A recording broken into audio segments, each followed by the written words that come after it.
Sanggol pa lang pero may uban o puting buhok na?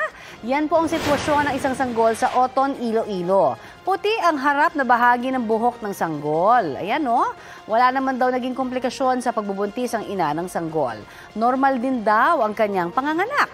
Kwento niya, naglilihi siya noon sa buko. Paliwanag po ng isang doktor na Alyosan District Hospital kung saan isinilang ang bata, posibleng may poliosis ang sanggol na isang kondisyon kung saan kulang ang melanin sa hair follicles. Maaring dahil din daw ito sa genetics o namana sa kanyang mga ninuno. Malusog at normal naman daw ang sanggol.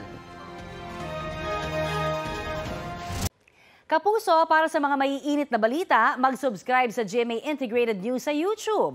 Sa mga kapuso naman abroad, subaybayan nyo kami sa GMA Pinoy TV at sa www.gmanews.tv.